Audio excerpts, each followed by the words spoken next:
Pemilu presiden dan pemilu legislatif digelar serentak 17 April 2019 di seluruh Indonesia. Dua kandidat calon presiden dan wakil presiden Joko Widodo Ma'ruf Amin serta Prabowo Subianto Sandiaga Uno bertarung memperebutkan suara pemilih. Tidak butuh waktu lama, 6 lembaga survei merilis hasil hitung cepatnya. Pasangan Joko Widodo Ma'ruf Amin unggul atas Prabowo Subianto Sandiaga Uno dengan selisih rata-rata 10%. Lingkaran Survei Indonesia menyebutkan Jokowi Amin meraih 55,34% suara, sedangkan Prabowo Sandi 44,62% suara dengan jumlah data masuk 97,45%. Lembaga Survei Indobarometer Jokowi Ma'ruf 54,37%, Prabowo Sandi 45,63% dengan data yang masuk 95,08%. Carta Politika Indonesia, Jokowi Amin 54,45%, Prabowo Sandi 45,5%. Dengan data yang masuk 95,8%. Sementara hasil hitung cepat Poll Tracing Indonesia, Jokowi Amin 54,99%, Prabowo Sandi 45,01%, dengan data masuk 91,15%. Indikator Politik Indonesia, Jokowi Amin meraih 54,07%, Prabowo Sandi 45,93% dengan jumlah data yang masuk 86,36%. Sedangkan lembaga survei SMRC, Jokowi Amin 54,87%, Prabowo Sandi 45,13%, data yang masuk 93,57%. Meski hasil hitung cepat telah menunjukkan pemenang pada pemilu presiden, namun baik Joko Widodo maupun Prabowo Subianto mengajak masyarakat menunggu hasil hitung manual yang dilakukan Komisi Pemilihan Umum. Tim Liputan, JAK TV. Iya, pemirsa selamat malam. Ruang Demokrasi hadir kembali pemirsa ke hadapan Anda bersama saya Adam Lubis, dan pada malam hari ini kami akan mengajak Anda untuk membahas bagaimana merajut Indonesia kembali pasca pemilu legislatif dan juga Pilpres 2019. Bersama kami studio sudah hadir 3 orang narasumber. Sebelah kanan saya Profesor Indria Samigo, pengamat politik dari LIPI. Selamat malam Pak Indria, apa kabar? Selamat malam, Mas. Oke, iya. Kemudian juga ada pengamat kebijakan publik Pak Agus Pambagio. Pak Agus, apa kabar? Baik, semalam. Oke, kemudian juga ada Pak Eros Jarot, budayawan kita. Selamat malam Pak Eros. Oke, ya mungkin saya mau tanya ke Pak Indria Samigo. Pak Indria, oke, kita sudah mengikuti bagaimana proses Pilpres dan juga Pileg 2019 begitu ya. Ini diawali, mungkin kita sempat melihat begitu ya bagaimana KPU mengawalinya dengan proses pemilu dan juga kampanye damai begitu ya. Tapi hingga saat dimulainya proses pemilu sendiri kita bisa melihat bahwa kondisinya cukup memanas begitu ya hingga hari ini begitu ya. Belum juga meredam bagaimana tim ses kemudian juga pendukung masing-masing calon mereka sendiri menjagokan begitu ya, jagoannya sendiri begitu. Kalau Pak Indria Samigo, Anda melihat bagaimana kondisi Pilpres pasca 17 April kemarin Pak Indria? Ya, secara umum kita semua mengakui bahwa ini adalah pengalaman pertama kita menyelenggarakan Pilpres sekaligus dengan Pileg. Ya. Jadi untuk kondisi masyarakat Indonesia yang secara geografis juga sangat kompleks, ya, apalagi sosio politis berbeda-beda, tentu saja membutuhkan persiapan yang matang untuk itu. Saya kira pada tataran prosedural, ya persiapan sudah KPU, Bawaslu. Tetapi persoalan politik ini tidak bisa berhenti hanya pada tataran prosedural saja. Jadi ketika ada yang ini satu kata saja, yang hilang, trust, ya, percayaan, hilang dari kontestasi ini, maka akan menimbulkan rentetan-rentetan yang lain. Karena distrust ini kemudian bisa menimbulkan bukan sekedar perbedaan, tapi konflik, curigaan satu dengan yang lainnya. Nah, persoalannya bagaimana mengembalikan itu agar semuanya kembali, semuanya percaya bahwa Indonesia itu milik kita semua. Negara bangsa itu di atas semuanya. Pak Indria, kalau kita lihat sendiri ini perbedaan pandangan sikap politik ini kerap sekali digoreng dengan sikap emosi begitu dari masing-masing tim ses dan juga pendukungnya masing-masing gitu. Bahkan hingga Pilpres selesai. Kenapa ini masih terus terjadi Pak Indria? Iya, saya kira ada yang memang tepat menggunakan istilah digoreng. Artinya pembelintiran itu bukan suatu hal yang aneh. Dalam politik itu semua berdasarkan pada pertimbangan-pertimbangan subjektif gitu ya. Tetapi ada juga yang faktual, secara faktual ini menjadi penyebab dari itu. Itu yang tadi saya sampaikan, bahwa ada persoalan yang secara faktual mungkin karena kita tidak punya pengalaman di dalam menyelenggarakan pemilihan umum secara serempak ini, maka ada saja hal-hal yang menimbulkan distrust itu. Nah, terutama sekali dalam konteks kita 2019 ini sama dengan 2014. Ya. Jadi polarisasi antara dua kubu, ya. Dan kebetulan kubunya yang sama kecuali calon wakil presidennya yang berubah. Tapi ini masing-masing kan sudah punya semacam evaluasi catatan tentang 2014 ini yang kemudian dijadikan sebagai baseline untuk melihat 2019. Jadi karena polarisasi, karena head to head itu, maka kontestasi itu bisa agak liar gitu, bukan hanya pada tataran pemilu. Pemilu selesai, the game is over, mestinya kan kita tinggal tunggu saja. Tapi itu kan kita yang tidak punya kepentingan. Kita hanya berharap kepentingannya adalah mestinya demokrasi, pemilu ini sudah selesai, kemudian mari kita maintain program-program selanjutnya. Gitu.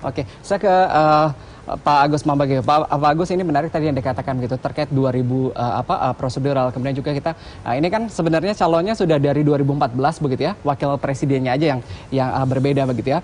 Mungkin pemilih atau tim ses pendukungnya ini juga polarisasi sudah terbentuk sejak 2014 sendiri begitu. Kita tahu KPU sendiri sudah banyak benteng-benteng. Tadi saya katakan diawali dengan kampanye dan juga pemilu damai begitu ya. Kemudian sebenarnya bagaimana sih sistem demokrasi dan juga prosedural yang dibentuk begitu ya? Kenapa ujaran kebencian begitu ya tidak selesai setelah pencoblosan? Ya gini, ini kita lihat ke belakang sedikit zaman Pilkada DKI. Kan isu yang dipakai itu isu agama. Itu yang memudahkan orang, terutama lapis bawah, untuk mudah dipengaruhi. Zaman dulu pakai uang 50 ribuan mungkin ya. Sekarang menggunakan agama ini yang menurut saya itu sangat berpengaruh di lapisan bawah. Kita lihat sekarang kan partai politik yang ke 02 sudah mulai menarik diri. Ya tinggal tokoh-tokoh agama ini. Nah ini menjadi persoalan ketika ini tidak selesai. Kita akan begini terus sampai tanggal 22 Mei. Nah, saya berharap sebetulnya sudahlah selesai gitu ya. Jadi tinggal para cendik-cendikia ini mencoba memberikan bantuan kepada KPU dan kepada pihak-pihak yang terlibat dalam ini untuk bisa mencari jalan keluar yang cantik gitu ya, supaya tekanan-tekanan ini tidak terus berlangsung. Ya kan kemarin ancaman mau di Monas, lalu sekarang pindah di mana, dan ini akan terus begitu. Nah ini harus diselesaikan.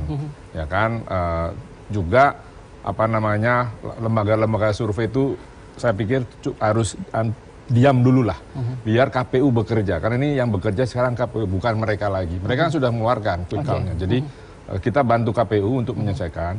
Hari ini kan isunya KPU salah memasukkan C1, C1-nya kurang, itu terus nanti digoreng. Nah, jadi menurut saya lebih baik kita semua memberikan waktu KPU kesempatan untuk selesai menyelesaikan pekerjaannya. Teman-teman di lembaga survei, saya pikir diam dulu. Teman-teman media juga jangan ngejar mereka terus, karena itu nanti repot itu kecampur-campur. Tapi Pak Agus Mambagio, kalau kita bicara begitu ya, ini people power sendiri begitu ya, mereka para elit politik sendiri begitu, kita lihat mereka yang punya masa begitu ya, justru ini menggunakan momentum ini. Janganlah pakai people power, itu banyak orang ketakutan. Kalau takut nanti dampaknya ke finansial, ke ekonomi, lalu ke krisis. Ya. Jadi people power itu nggak ada lah, sudahlah. Makanya kita serahkan saja dulu pada KPU untuk bekerja. Kita bantu, ya kan? Kita bantu bagaimana caranya, kan kita mau meng-cooling down dulu nih. Yang kalau memang masih ingin tampil, ya sudah biarkan saja. Tapi juga itu sekali lagi kita tidak perlu memanas-manasi teman-teman yang sering juga berkomentar soal politik ini. Coba tolong direm dulu, karena kepentingan kita bersama ini menjadi lebih penting, ya kan? Biarkan yang memang mau mendeklarasikan dulu yang enggak apa-apa itu hak dia, tetapi tetap harus kita awasi semuanya, baik aparat keamanan dengan baik. Karena itu berdampak sangat luas ketika agak tersulut di titik mana, lalu muncul sesuatu, nanti banyak campur tangan, itu susah menghentikannya. Lebih baik sekarang kita berhati-hati saja. Oke, saya ke Pak Eros Jarot. Pak Eros, oke, ini kalau kita lihat begitu ya, bahwa pemilihan presiden, bahkan pemilihan kepala daerah begitu, ini bukan satu hal yang baru begitu ya, berbeda pandangan begitu. Ini sudah menjadi tradisi atau budaya begitu ya dalam pemilihan di Indonesia sendiri begitu. Tapi kalau kita lihat sekarang di Pilpres dan juga Pileg 2019 begitu ya, ini tampaknya semakin meruncing begitu. Ada apa dengan budaya toleransi kita? Pertama sebenarnya begini ya, kalau kita perhatikan, saya juga pernah tinggal di luar gitu ya, kita saksikan juga pemilu di Amerika, di Eropa. Saya secara pribadi terlepas dari kelemahan yang ada ya, saya kok bangga gitu ya, melihat rakyat kita tuh partisipasinya luar biasa, mereka bisa tertib, damai, santun. Tidak ada mempersoalkan. Saya kebetulan ke Jawa Timur, ke Jawa Tengah, dan juga di Jakarta sekitarnya. Peristiwa yang saya alami di TPS itu, saya tanyakan di beberapa provinsi. Jawabannya sama. Mereka tertib, country, nggak ada keributan sekali. Nah, kalau sekarang terjadi begitu, tadi sudah diterangkan Pak Profesor ya, Pak Indra ya, bahwasanya ini kan akumulasi yang sudah lama gitu ya, terakumulasi sekarang. Distrust itu ya. Bagaimana sekarang klaim yang satu, katakan saya yang menang, yang quick count bilang enggak, kamu enggak menang, yang menang yang ini. Itu saya lihat sebagai dinamika aja, tidak usah terlalu diperbesar ya. Bahwasanya kemudian ada klaim saya yang menang dan saya presidennya gitu. Harus dianggap sebagai satu apa ya, kalau saya melihatnya ya hiburan, bukan hiburan juga, tapi ini dinamika aja ya. Tapi masyarakat melihat ini masih mungkin loh begitu ya. Tadi klaim, kemudian juga people power menggerakkan masa mereka, pendukung mereka begitu. Bukan. Sekarang ini juga justru kita harus berterima kasih adanya hal ini supaya sekaligus pembuka, ya kan? Kalau memang betul ada C1-nya itu ya, ayolah coba di KPU, kan katanya dua-duanya mengatakan, ayo sabar, tunggu hasil KPU, ya.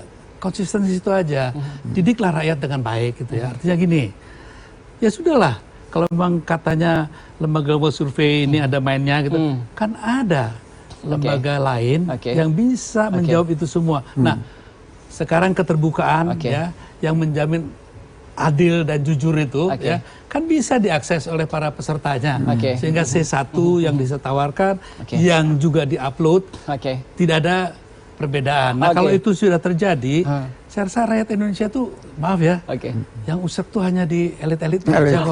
Oke, kita lihat begitu ya. Bagaimana bisa meyakinkan begitu ya para pemangku kebijakan sendiri bahwa tidak ada main-main, tidak ada dusta di antara kita. Ruang Demokrasi masih akan kami lanjutkan selepas berwarah, tetaplah bersama kami.